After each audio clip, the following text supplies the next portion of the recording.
नमस्कार, मैं राकेश वर्मा आप सभी का स्वागत करता हूं आपके अपने परिवार एसएन गुरुकुल पर। बिहार में बीपीएससी आयोग के द्वारा 3 महत्वपूर्ण पदों पर हजारों की तादाद में रिक्तियां निकाल करके भर्ती हेतु विज्ञापन आज से कई महीना पूर्व निकाले गए थे। तीनों भर्तियां हेतु जो विज्ञापन जारी किए गए थे, वो महागठबंधन सरकार के द्वारा जो आरक्षण का दायरा बढ़ाया गया था, उसके अनुरूप निकाले गए थे। लेकिन एक तरफ जनवरी के अंतिम में ही महागठबंधन सरकार बिखर गई और वह विपक्ष की भूमिका में चले गई, तो बिहार में एनडीए का नया सरकार बना।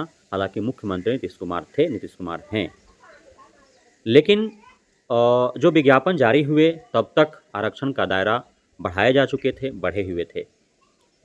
जब आरक्षण का दायरा बढ़ाया गया था तो माननीय पटना हाई कोर्ट में अनारक्षित वर्ग के लोगों के द्वारा याचिका दायर किए गए थे। आरक्षण का दायरा बढ़ाने वाले नीति को चैलेंज किया गया था।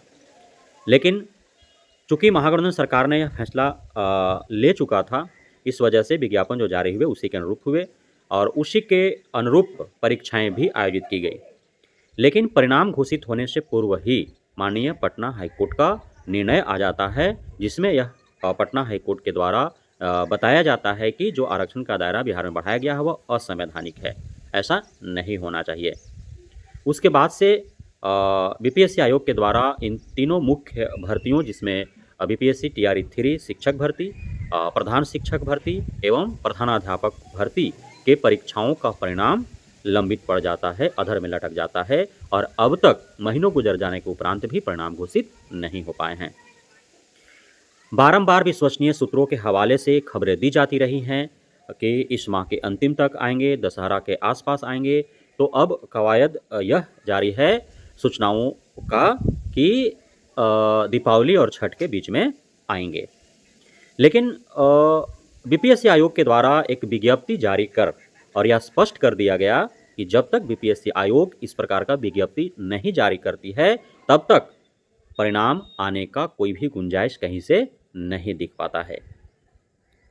भले ही समाचार पत्रों में, न्यूज़ चैनलों में या यूट्यूब के माध्यम से, अन्य सोशल मीडिया के माध्यम से जितने भी वादे किए जाए, जितने भी डेडलाइन दिए जाए, जितने भी सूचनाओं का आदान प्रदान होते रहे बीपीएससी आयोग के माध्यम से शिक्षा विभाग से जुड़े हुए तीनों भर्तियों को लेकर के, लेकिन बीपीएससी आयोग के द्वारा जारी इस विज्ञप्ति ही स्पष्ट कर पाएगी कि हाँ, अब जो है कुछ ही दिनों में रिजल्ट घोषित होने वाला है।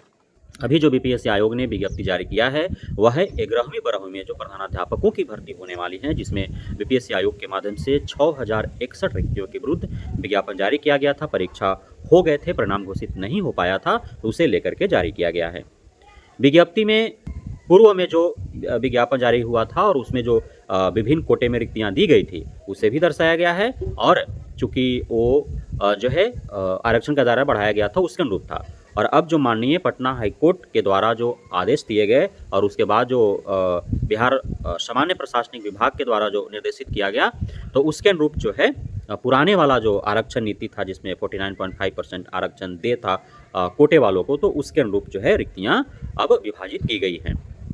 इसमें जो विज्ञप्ति जारी किया गया है साफ साफ लिखा हुआ है कि चूंकि यह मामला जो है माननीय सुप्रीम कोर्ट के अधीन है, इस वजह से माननीय सुप्रीम कोर्ट का जो अंतिम निर्णय आएगा उससे जो है फलाफल के आधार पर निर्भर करेगा। अर्थात अभी भले ही माननीय पटना हाई कोर्ट के आदेशानुरूप जो है वो परिणाम घोषित हो जाएंगे, लेकिन यदि बाद में माननीय सुप्रीम कोर्ट इस मामले में सुनवाइयाँ कर रही है, यदि उसका जो निर्णय आता है वह माननीय पटना हाई कोर्ट के उलट आता है, अर्थात नई जो आरक्षण नीति महागठबंधन सरकार के द्वारा बनाई गई यदि वह सही पाया जाता है माननीय सुप्रीम कोर्ट के संज्ञान में, तो पुनः जो है माननीय सुप्रीम कोर्ट के आदेशानुसार एक बार रिवाइज रिजल्ट जारी होगा और ऐसा फिर एक मुश्किल भरा समय आएगा कि कुछ को जो जिनको नियुक्ति मिल चुकी होगी, कुछ दिन तक नौकरी कर चुके होंगे, उनको उस पद से त्यागपत्र देना पड़ेगा, उनको निकलना पड़ेगा और दूसरे नए जो हैं वो बहाल हो पाएंगे। तो इस प्रकार से ही मुश्किलात आ सकते हैं, लेकिन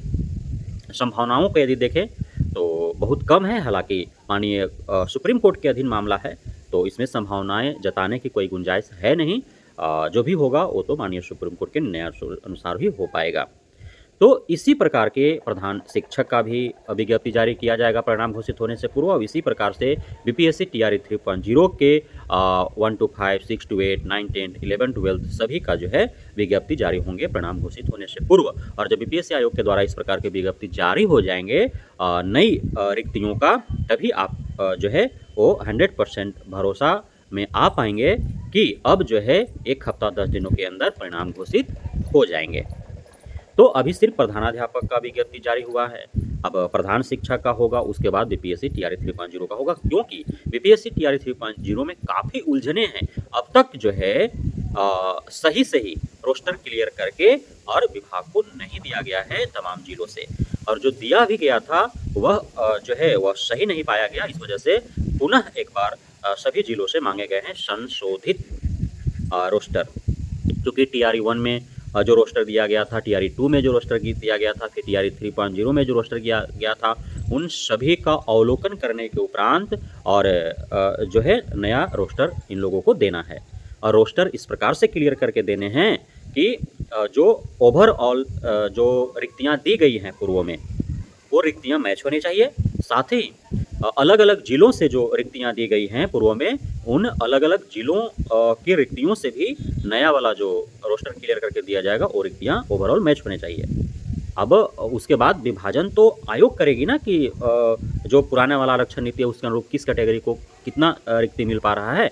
लेकिन आप जब किसी जिला का रोस्टर क्लियर करके दे रहे हैं तो पूर्व में आपने जितना रिक्तियां दिया उतना ही रिक्ति ना फिर देंगे, घट बढ़ कैसे जाएगा? सीधी सी बात है, ये सारे मैच होने चाहिए। इसलिए टीआरई 3.0 में समय लग रहा है, भेजे जा रहे हैं लेकिन गलत पाया जा रहा है, तो पुनः लौटा दिया जा रहा है, पुनः उनको संशोधित मांगा जा रहा है। इसी अभी पचड़े में लफड़े में जो है टीआरई 3.0 फंसा हुआ है। तो कब तक रोस्टर क्लियर करके तमाम जिला सही देंगे, जब तक जो है इंतजार करना पड़ेगा। बाकी प्रधानाध्यापक और प्रधान शिक्षक का जो परिणाम है वो यथाशीघ्र आपको देखने को मिल सकते हैं। बहुत बहुत धन्यवाद आप सभी साथियों का हमारे साथ जुड़े रहने के लिए, बने रहने के लिए, इतना प्यार देने के लिए, हमको प्रोत्साहन बनाए रखने के लिए।